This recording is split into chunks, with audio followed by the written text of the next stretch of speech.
ప్రభు నామమున మీ అందరికీ నా హృదయపూర్వకమైన వందనములు తెలియజేస్తున్నాను. దేవుడు మిమ్మల్ని గొప్పగా దీవించునుగాక. ఆమేన్ చెప్పండి. శారీరకంగా, ఆర్థికంగా, ఆత్మీయంగా అన్ని విధాలుగా దేవుడు మిమ్మల్ని ఆశీర్వదించునుగాక. ఈరోజు బైబిల్ గ్రంథంలో నుండి మార్కు శుభవార్త 10వ అధ్యాయము 46 వచనం నుండి చదువుకుందాం. అందరు కలిసి చదువుకుందాం. మార్కు శుభవార్త 10వ అధ్యాయము 46 నుండి చివరి వరకు 52 వచనాలు చదువుకుందాం. అందరు కలిసి చదువుకుందాం. వారు యెరికో పట్టణమునకు వచ్చిరి. ఆయన తన శిష్యులతోనూ బహు జనసమూహంతోనూ యెరికో నుండి బయలుదేరి వచ్చుచుండగా తిమ్మాయి కుమారుడగు బర్తమాయి అను గుడ్డి భిక్షకుడు త్రోవ పక్కన కూర్చుండెను. ఈయన నజరేయుడైన యేసు అని వాడు విని, దావీదు కుమారుడా యేసు, నన్ను కరుణింపమని కేకలు వేయ మొదలుపెట్టెను. ఊరుకుండమని అనేకులు వానిని గద్దించిరి గాని వాడు, దావీదు కుమారుడా నన్ను కరుణింపమని మరి ఎక్కువగా కేకలు వేసెను. అప్పుడు యేసు నిలిచి వానిని పిలువుడని చెప్పగా వారు ఆ గుడ్డివానిని పిలిచి, ధైర్యం తెచ్చుకొనుము, ఆయన నిన్ను పిలుచుచున్నాడు, లెమ్మని వానితో చెప్పిరి. అంతటా వాడు బట్టను పారవేసి దిగ్గున లేచి యేసు నొద్దకు వచ్చెను. యేసు, నేను నీకేమి చేయగూరుచున్నానని వానిని అడగగా ఆ గుడ్డివాడు, బోధకుడా నాకు దృష్టి కలుగజేయమని ఆయనతో అనెను. అందుకు యేసు, నీవు వెళ్ళుము, నీ విశ్వాసము నిన్ను స్వస్థపరచనని చెప్పెను. వెంటనే వాడు త్రోవను ఆయన వెంట చూపు పొంది వెళ్ళెను. దేవుడి మాటలను మన వినికిడిలో దీవించునుగాక. ఆమేన్ చెప్పా. ఈ లోకంలో ఎవరు చేయలేనటువంటి గొప్ప మేలు దేవుడు గుడ్డివానికి చేశాడు. వినాలి. ఈ లోకంలో ఎవరు చేయలేనటువంటి మేలును యేసు ప్రభు ఆ గుడ్డివానికి చేశాడు. ఆ గుడ్డివాడు చూపు పొందగలిగాడు. ఆ గుడ్డివాని జీవితంలో ఆ గుడ్డితనం వలన చాలా తన జీవితం అంతా కూడా చీకటిమయమైపోయింది. ప్రపంచాన్ని చూడలేకపోయాడు, దేవుని యొక్క మహిమను చూడలేకపోయాడు. తన జీవితం అంతా ఆ గుడ్డితనంలోనే, చీకటిలోనే గతిస్తూ ఉండగా దేవుడు గొప్ప వెలుగుతో ఆయనను నింపి, ఆయనకున్నటువంటి గుడ్డితనాన్ని తొలగించి, ఆయనలో వెలుగును నింపి, ఆయనలో శాంతిని, సమాధానాన్ని నింపి, జ్ఞానంతో నింపి, దీవెనలతో, ఆశీర్వాదాలతో నింపినాడు యేసుప్రభు. ఆ గుడ్డి ఆయనకు గొప్ప మేలు చేశాడు. నమ్మిన వాళ్ళ స్తోత్రం చెప్పండి. హల్లెలూయా. అంతవరదాకా గుడ్డోడుగా ఉన్నాడు. ఇప్పుడు అద్భుతంగా దేవుని చేత స్వస్థత పొంది ఆ గుడ్డితనంలో నుండి బయటపడ్డాడు. ఇప్పుడు వెలుగును చూడగలుగుతున్నాడు. యేసు వెంబడి వెళ్ళిపోయాడు. నేను ఇక్కడ మనం గమనించినట్లయితే ఈరోజు ఈ ప్రపంచంలో అనేక మంది గుడ్డి వాళ్ళు ఉన్నారు. ఆత్మీయ గుడ్డితనము చాలా మందిలో ఉంది. ఏ గుడ్డితనం ఉంది? ఆధ్యాత్మికమైనటువంటి గుడ్డితనము చాలా మందిలో మనం చూడగలము. బైబిల్ సెలవిస్తుంది. 2 కొరింథీయులకు రాసిన 2వ పత్రిక 4వ అధ్యాయం 4వ వచనంలో ఈ విధంగా రాయబడింది. దేవుని స్వరూపి అయిన క్రీస్తు యొక్క మహిమ క్రీస్తు యొక్క మహిమ దేవుని స్వరూపి అయిన క్రీస్తు యొక్క మహిమ కనుపరచు సువార్త ప్రకాశము అనేకులకు ప్రకాశింపకుండునట్లు ఈ యుగ సంబంధమైన దేవత అవిశ్వాసులైన వారి మనోనేత్రములకు గురుడితనము కలగజేసెను. ఈ యుగ సంబంధమైన దేవత అవిశ్వాసులైనటువంటి వారి మనోనేత్రములకు గుడ్డితనము కలగజేసింది. క్రీస్తు యొక్క మహిమ ప్రకాశింపకుండునట్లు అనేక మందికి గుడ్డితనమే ఉంది. అనేక మంది ఈరోజు యేసు ప్రభుని తెలుసుకోలేకపోయారు, యేసు ప్రభుని చూడలేకపోతున్నారు, యేసయ్య దగ్గరికి రాలేకపోతున్నారు. యెషయా గ్రంథము 44వ అధ్యాయంలో 18-19 వచనం చూడండి. వాళ్ళు చూడలేరు, దేవుని యొక్క మహిమను చూడలేరు, దేవుని యొక్క వాక్యాలను వాళ్ళ చెవుల ద్వారా వినలేరు. వాళ్ళు గుడ్డివారుగా ఉన్నారు, వాళ్ళు మూగవారుగా ఉన్నారు. చెట్లను, గుట్టలను, పక్షులను, పశువులను, రాళ్లను, రప్పలను దేవుళ్ళుగా చేసుకున్నారని యెషయా గ్రంథము 44వ అధ్యాయము 18-19 వచనము సెలవిస్తుంది. వారు వివేచింపరు. ఆగండి, దేవునికి స్తోత్రం. కాబట్టి వాళ్ళు వివేచింపరు, వాళ్ళు గ్రహింపరు, దేవుని యొక్క మహిమను వాళ్ళు చూడలేకపోతున్నారంట. ఎవరు? ఈ లోకంలో ఉన్న అనేక మంది. ఈరోజు గుడ్డివాడని అతని గుడ్డివాడు అనుకుంటున్నాం, కానీ కన్నులున్న వాళ్ళు ఎంతోమంది గుడ్డివాళ్ళుగా ఉన్నారు. దేవుని యొక్క ప్రకాశాన్ని, దేవుని యొక్క వెలుగును చూడలేకపోతున్నారు. యుగ సంబంధమైన దేవత అవిశ్వాసులైన వారి మనోనేత్రానికి గుడ్డితనము కలిగించింది. క్రీస్తు మహిమ చూడలేకపోయారు. ఇప్పటి వరకు కూడా యేసు ప్రభు ఎవరో కొంతమందికి తెలియదు. యేసయ్యను మతం అనుకుంటున్నారు. తెల్లోల మతము, మాల మాదిగోల మతము, తక్కువ జాతి మతము అనుకుంటున్నారు చాలామంది. అవివేకులు, వాళ్ళు అంధులు, గుడ్డివారు వాళ్ళే. ఆత్మీయ గుడ్డితనం. యేసుక్రీస్తు ప్రభుని మీరు మతం పుచ్చుకున్నారా? యేసు ప్రభుని ఏమంటారు చాలామంది? యేసు ప్రభులోనికి, మతంలోనికి దిగిపోయారా? దిగడానికి ఇదేమన్నా బాయా? పట్టుకున్నారా యేసయ్య మతము? ఇది మతమా? కాదు, మార్గం, జీవ మార్గం, పరలోకానికి వెళ్ళిపోయే మార్గము యేసు ప్రభువే. అందుకే యేసయ్య అన్నాడు, నేనే మార్గము, చెప్పండి, నేనే సత్యము, నేనే జీవం, నా ద్వారా తప్ప ఎవడు పరలోకం చేరుట అసాధ్యం. నీకు పరలోకం కావాలంటే, వైకుంఠ ధామము కావాలంటే, నిత్యరాజ్యంలో నువ్వు చేరాలంటే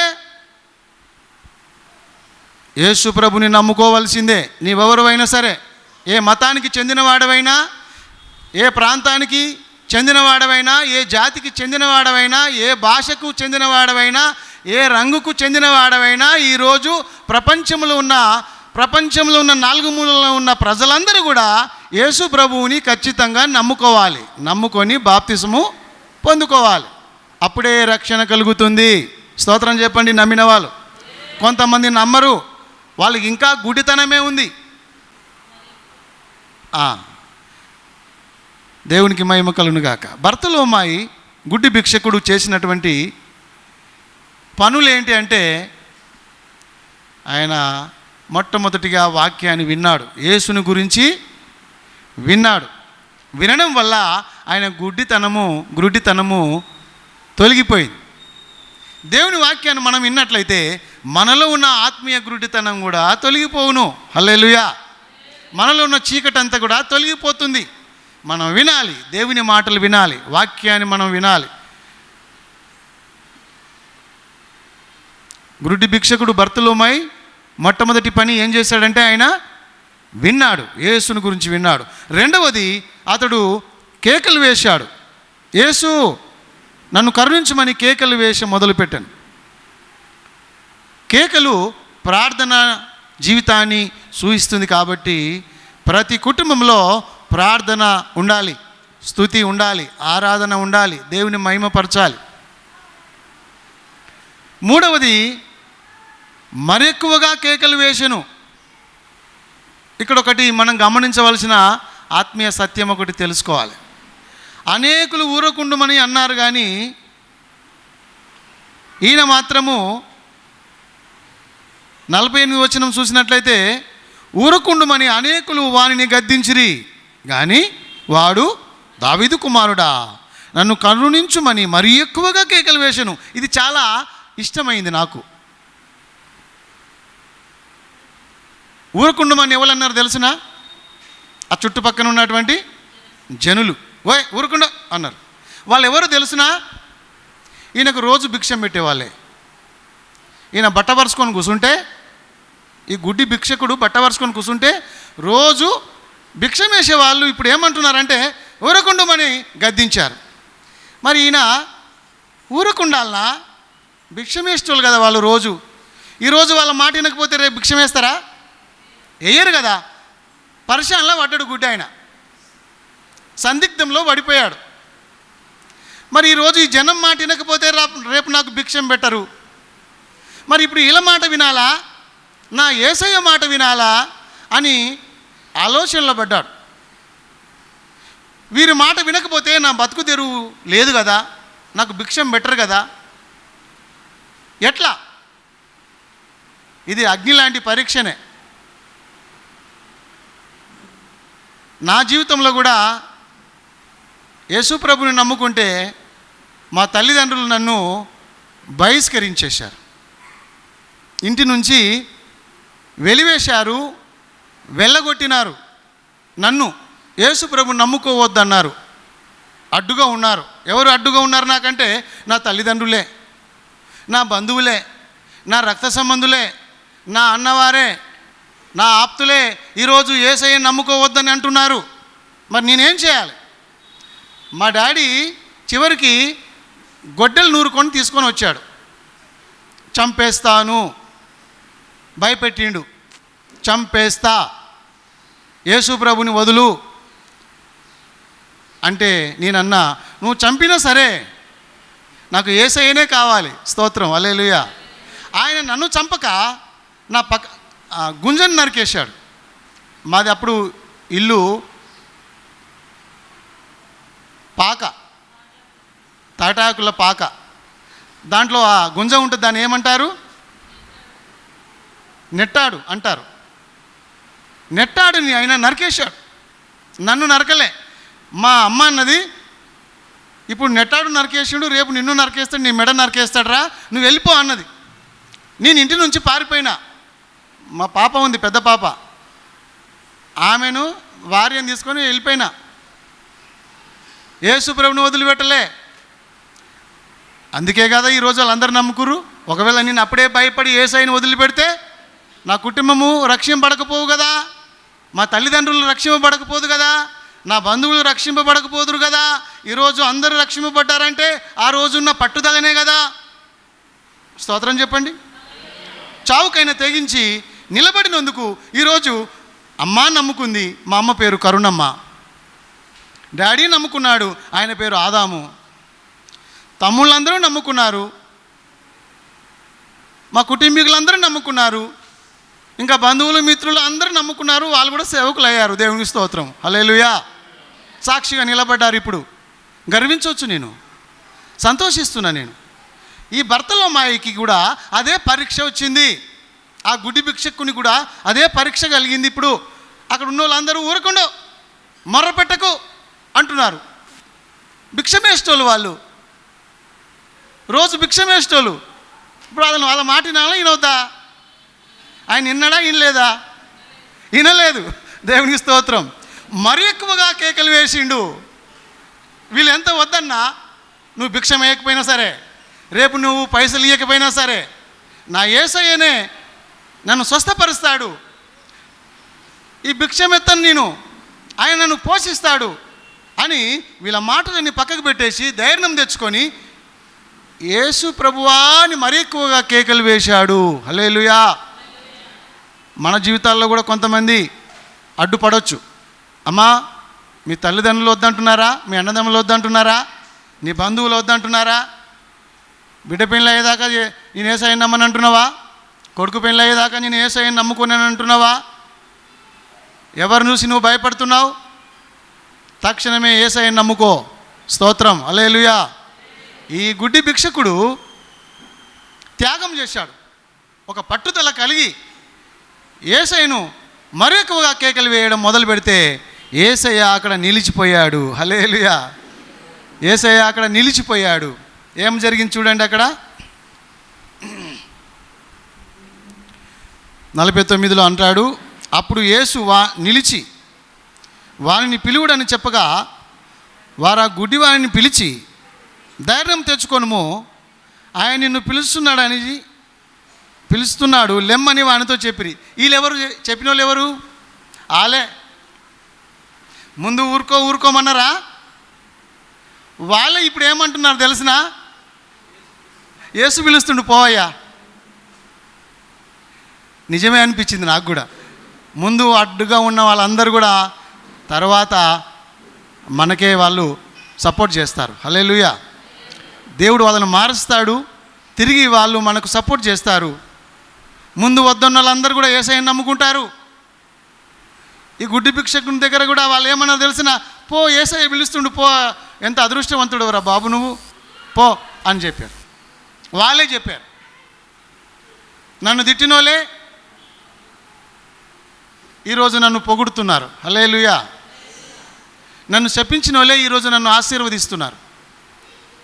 నన్ను వద్దనుకున్న వాళ్ళు ఈరోజు నన్ను కావాలని కోరుతున్నారు. స్తోత్రం చెప్పండి. అదే పరిస్థితి నీ జీవితంలో, నా జీవితంలో జరుగుతుంది. నువ్వు గట్టిగా ఉండాలి, పట్టుదల కలిగి ఉండాలి. నువ్వు యేసయ్య వాక్యం వినాలి, ప్రార్థన జీవితం కలిగి ఉన్నప్పుడే ఇవన్నీ జరుగుతాయి. సరే, చివరిగా 50వ వచనం చూసినట్లయితే, అంతటా వాడు బట్టను పారవేసి అని ఉంది కదా. స్తోత్రం చెప్పుదాం. హల్లెలూయా. ఏం పారవేసిండు ఇప్పుడు?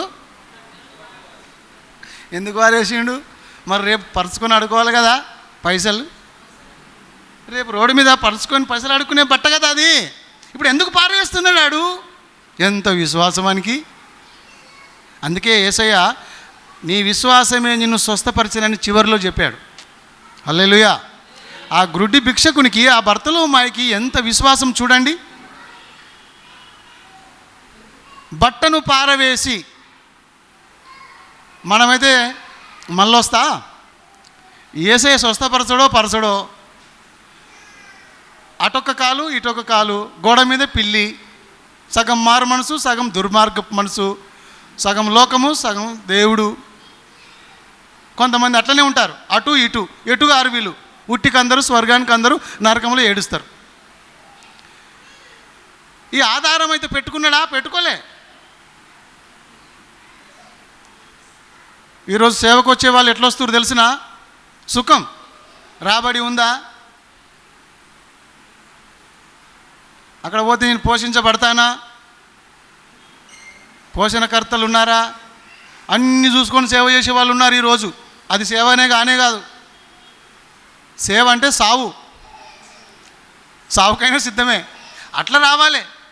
అబ్రాహాం పోయినట్టు ఎరగని ప్రాంతానికి వెళ్ళిపోవాలి. సేవ అంటే అది, త్యాగం అంటే అది, సమర్పణ అంటే అది, తెగింపు అంటే అది.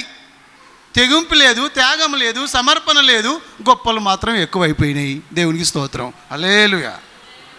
ఇక్కడ ఈ గుడ్డివాణి అంశంలో మనం నేర్చుకునేది 4వ విషయం ఏంటంటే, బట్టను తీసి పారేశాడు. నాకు ఆశ్చర్యం అనిపించింది. ఇంత విశ్వాసం ఈ గుడ్డోనికి?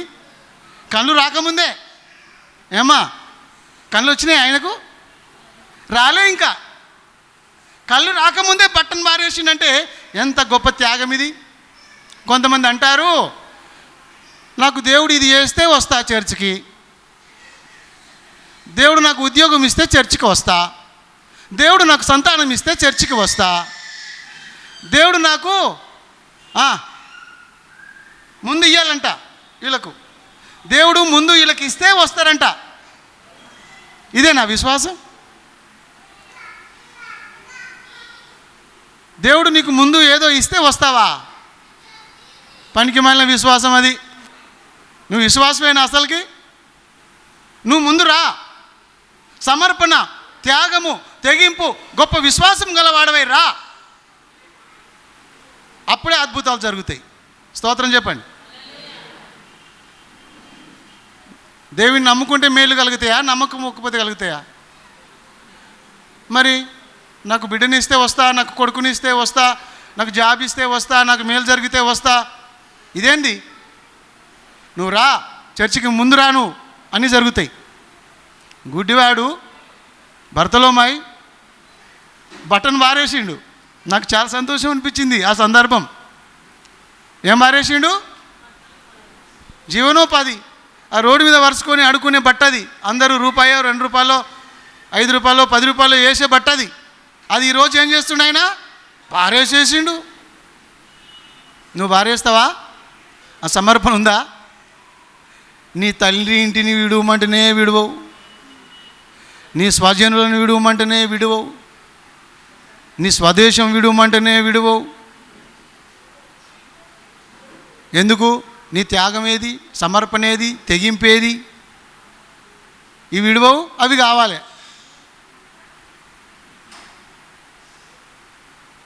విడిచిపెట్టాలి. దేవుని కొరకు మనం కొన్ని విడిచిపెట్టాలి. స్తోత్రం, హల్లెలూయా. విడిచిపెడితే ఆయన నీకు సమృద్ధి ఇస్తాడు. వీడు బట్టను పారేసాడు. ఆ రోజు ఎలీషా సేవకు వచ్చినప్పుడు ఏం చేసిండు తెలుసు కదా? నాగన్లను ఇరిచేసి ఎద్దులను వధించి బిర్యానీ చేసి ఆ ఊరి ప్రజలందరికి పంచిపెట్టి వెళ్ళిపోయాడు. ఎందుకంటే అవి ఉంటే మళ్ళీ నా మనసు అటు వస్తుందేమో అని. ఓ మంత్రకాడు ఏం చేసిండు తెలిసిన?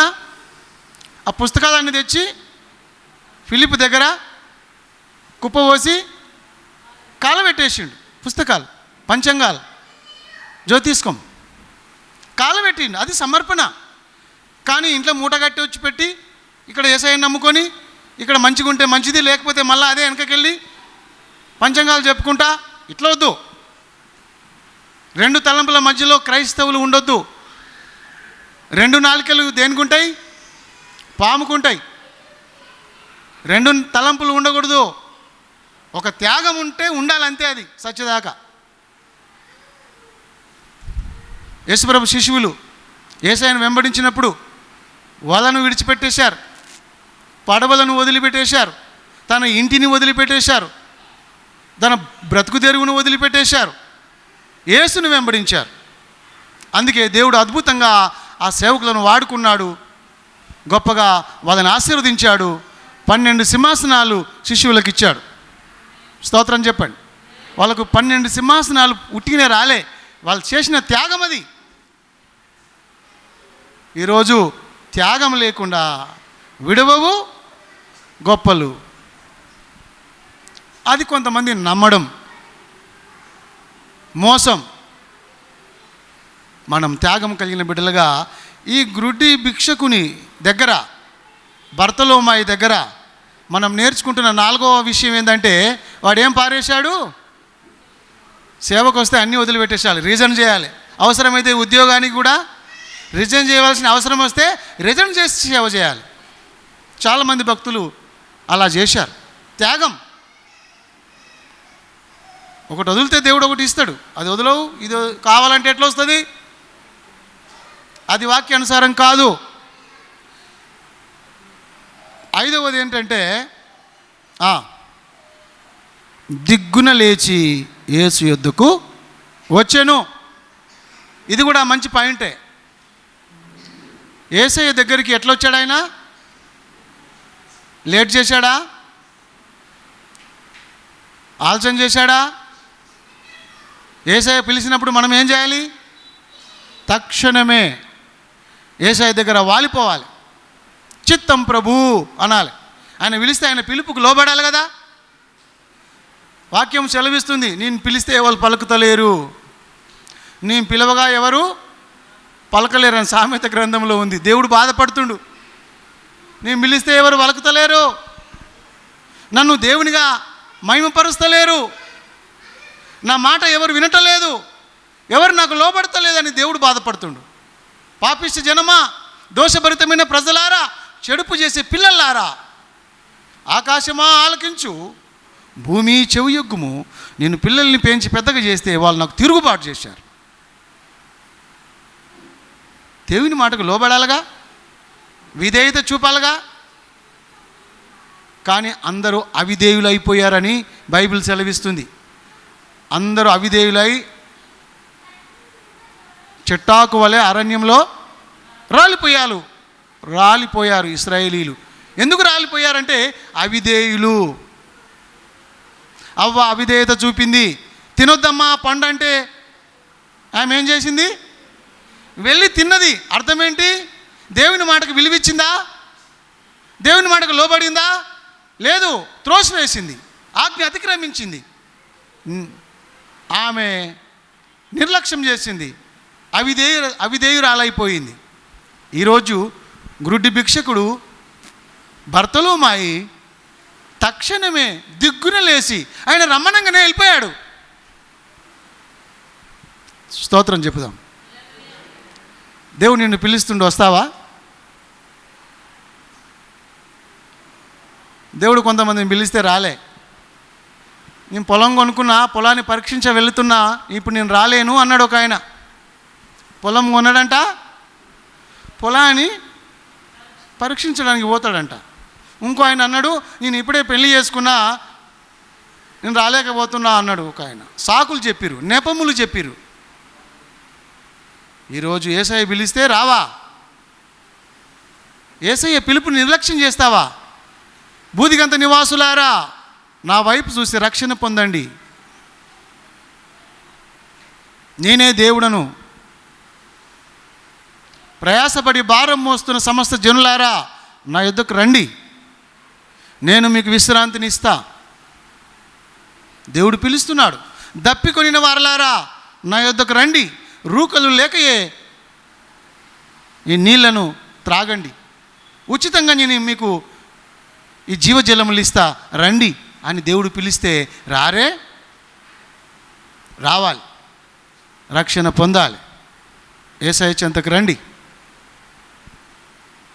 ఈయన ద్వారా మనం చూస్తున్నాం, బట్టను పారవేసి దిగ్గున లేచి యేసు యొద్దకు వచ్చెను. హల్లెలూయా. మనం ఎప్పుడు కూడా నిర్లక్ష్యము చేయకూడదు. దైవ కార్యాలు ఎప్పుడు కూడా నిర్లక్ష్యము చేయొద్దు. యెహోవా కార్యములను అశ్రద్ధ చేయువాడు శాపగ్రస్తుడు. అశ్రద్ధ చేయొద్దు, నిర్లక్ష్యం చేయొద్దు. సోమర్తనం మంచిది కాదు, బద్ధకం మంచిది కాదు. మనం చురుకుగా ఉండాలి, మేలుకువగా ఉండాలి, తీవ్రత కలిగి ఉండాలి, పదును కలిగి ఉండాలి, షార్ప్గా ఉండాలి.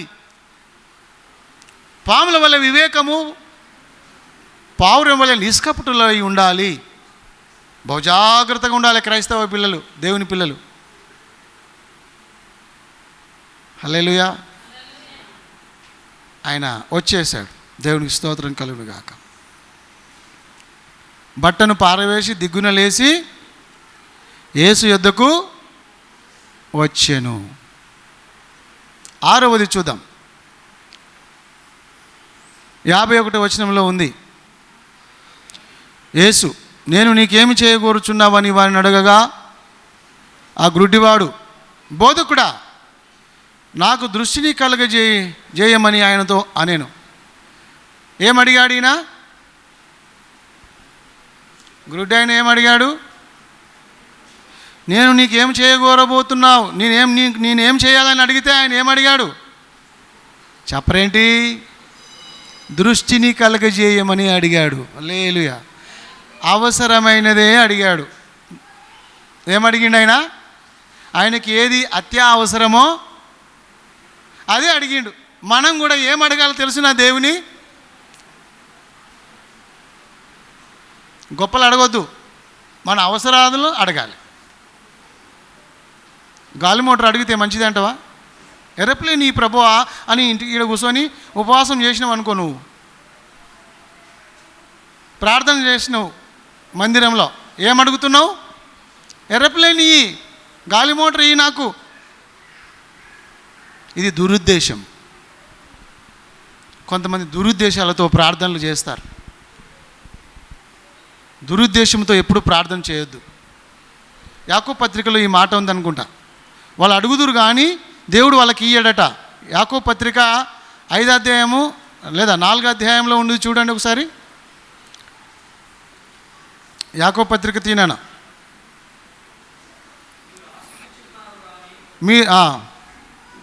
చదువున్నాను. అదే, మీరు ఆశించుచున్నారు కానీ అది మీకు దొరకట్లేదు.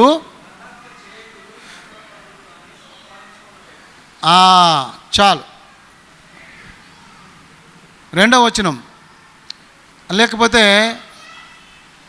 భోగచ్చుల నుండియే కదా మీరు ఆశించున్నారు కానీ మీకు దొరకలేదు, నరాచ చేయరు మచ్చరపడుదురు కానీ సంపాదించుకొనలేరు.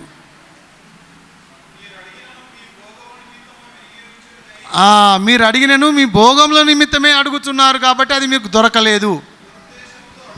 దురుద్దేశముతో అడుగుతున్నారు, మీకేమి దొరకట్లేదు. ఆగండి, ఇక్కడ కొంతమంది ప్రార్థనలు ఎట్లుంటాయంటే అబ్బో గాలిలో ఎగిరిపోయినట్టుంటాయి, గాలిలో మేడ కట్టినట్టుంటాయి. అవసరమైందే ప్రార్థన చేయాలి. అత్యధికంగా మనము ఆశించొద్దు, అందని వాటి యందు ఆశించొద్దు. ఒంటె పెదవులకు కుక్క ఆశపడినట్లు ఒంటె పెదవులు ఊసిపడినట్టే ఉంటుంది. కుక్క అనుకుంది తిందామని చూస్తుంది, అది పడలే తినలే. కొంతమంది ఆశలు బారెడు, పెద్ద పెద్ద ఆశలు, అందని ఆశలు. అట్లా అడగొద్దు, దురుద్దేశంతో అడగొద్దు. కానీ మనం ప్రార్థన చేసినప్పుడు అవసరమైనదే దేవుని దగ్గర అడగాలి, అది దేవునికి ఇస్తాడు. హల్లెలూయా. అందుకనే గురుడి భిక్షకుడు ఏం కావాలి నీకు, నేనేం చేయగోరుతున్నావు అంటే, అయ్యా యేసయ్యా నేను దేని చేత అయితే భిక్షం అడుక్కుంటున్నానో, నేను భిక్షమెత్తుకోవడానికి కారణమేదో, నా జీవితం అంతా చీకటిమయమైపోవడానికి కారణమేదో, నేను దరిద్రుడనై శాపగ్రస్తుడనై పోవడానికి కారణమేదంటే నా గురుడితనం. ఈ గురుడితనం తొలగిపోవాలని అడిగిండు. హల్లెలూయా. ఈ గురుడితనమే నన్ను భిక్షమెత్తనిచ్చింది, భిక్షగానిగా చేసింది. ఈ గుడితనమే నన్ను శాపగ్రస్తునిగా చేసింది. ఈ గుడితనమే శాంతి లేకుండా సమాధానం లేకుండా చేసింది. నా గుడ్డితనం పోవాలి. నాకు వెండి కాదు, బంగారం కాదు, ఆస్తులు కాదు, అంతస్తులు కాదు. ఏం పోవాలి?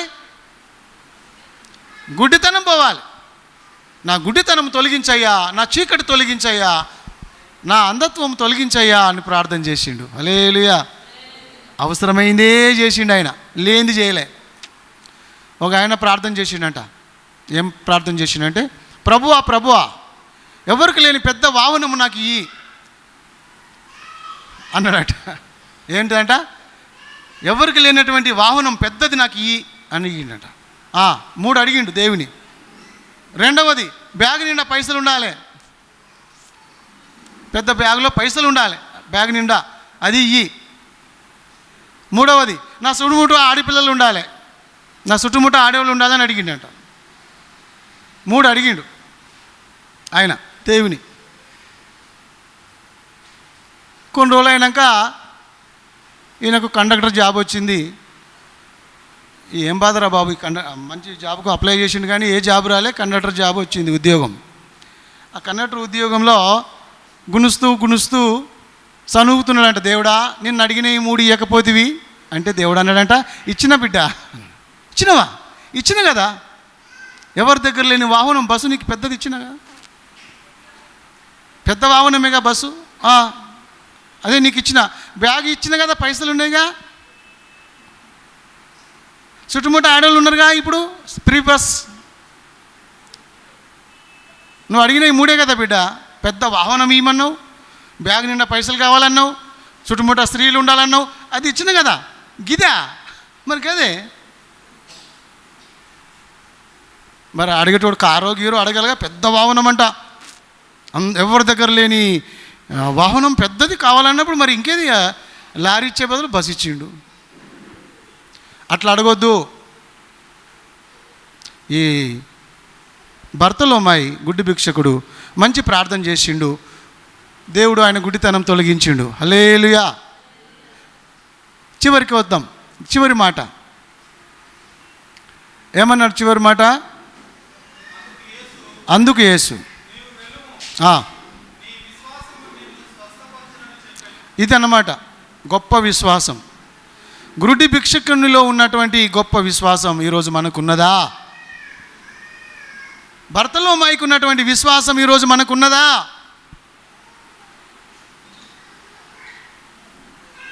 ఆ గొప్ప విశ్వాసాన్ని దేవుడు అన్నాడు, నీ విశ్వాసమే నిన్ను స్వస్థపడు. అంతే మరి. ఎవరి విశ్వాసం వాళ్ళని బాగు చేస్తుంది. నా విశ్వాసం నన్ను బాగు చేస్తుంది, నీ విశ్వాసం నిన్ను బాగు చేస్తుంది. విశ్వాసపు యొక్క కొలతలు ఉన్నాయి బైబిల్లో. నువ్వు ఏ కొలతలో ఉన్నావు? అల్ప విశ్వాసివా? దేవుడు తిట్టిండు, కొంతమందిని బెదిరించిండు, అల్ప విశ్వాసులారా ఎంతకాలం మీతో ఉంటా, ఎంతవరకు మిమ్మల్ని సహించాలి? విశ్వాసం లేని తరం వారలారా, విశ్వాసం లేని మూర్ఖ తరం వారలారా. కొంతమందికి విశ్వాసం లేనే లేదు. ఒకవేళ ఉంటే అల్ప విశ్వాసం, ఉంటే సందేహాలు, అనుమానాలు, అవుతాయా కావా, యేసయ్య నన్ను దీవిస్తాడా దీవించడా, ఈ రోగం పోతుందా పోదా, అన్నీ పోతాయి నమ్మితే. స్తోత్రం. యేసయ్యకు అసాధ్యమైంది ఏది లేదు. నువ్వు నమ్మితే దేవుని మహిమను చూస్తావు. నమ్ముట నీ వలనైతే నమ్మేవానికి సమస్తము సాధ్యమే. నీ విశ్వాసపు కొలత ఏది? విశ్వాస వీరుల జాబితాలో నువ్వు ఉన్నావా? వారు విశ్వాసముల ద్వారా రాజ్యములు జయించారు.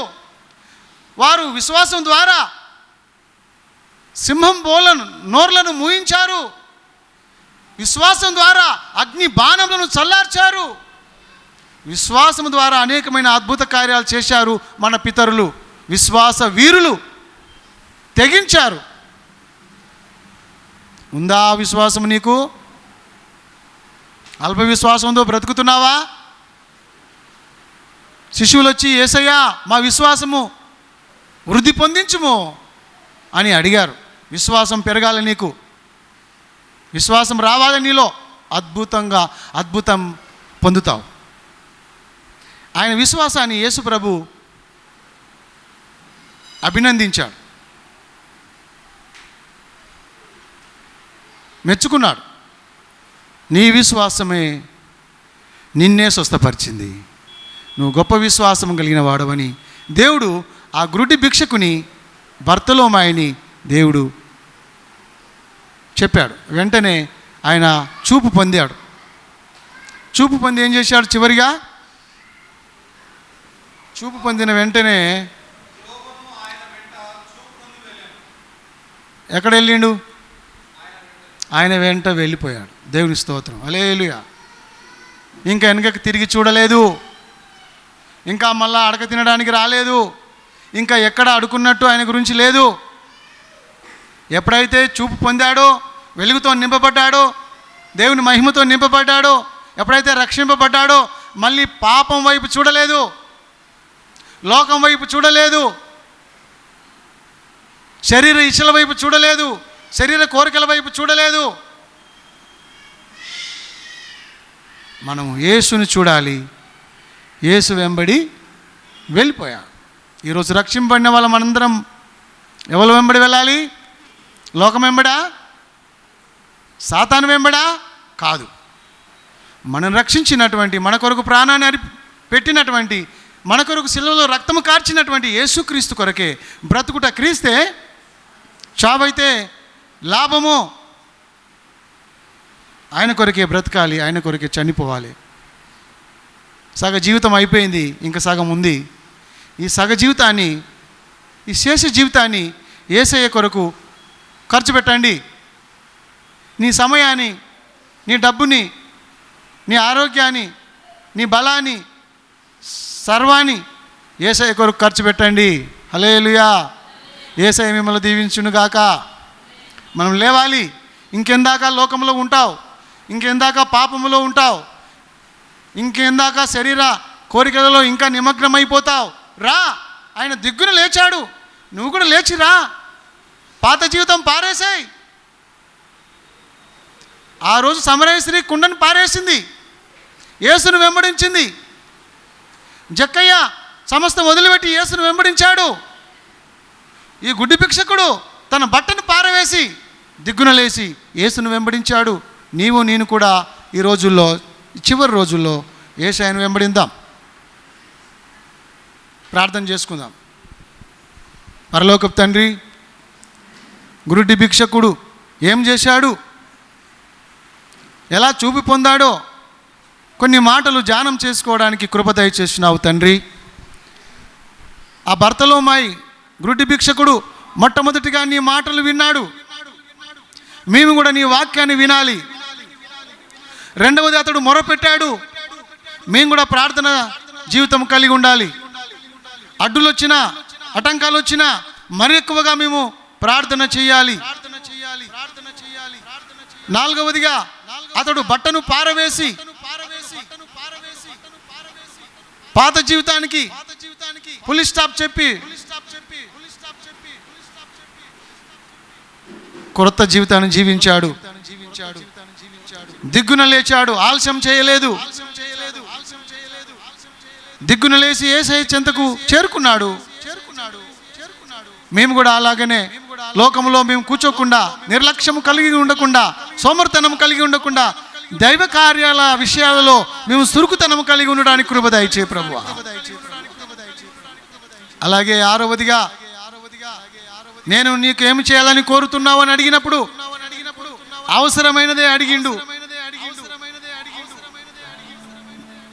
ఏ గుడితనం చేత అయితే ఆయన శాపగ్రస్తుడిగా మారిపోయాడో, ఆయన బ్రతకంత చీకటిగా మారిపోయిందో, అడక తినే పరిస్థితి ఏ గుడితనం వలనైతే వచ్చిందో ఆ గుడితనం పోవాలి, నా గుడితనం తొలగించమని అవసరమైన ప్రార్థన చేసి చూపు పొందాడు.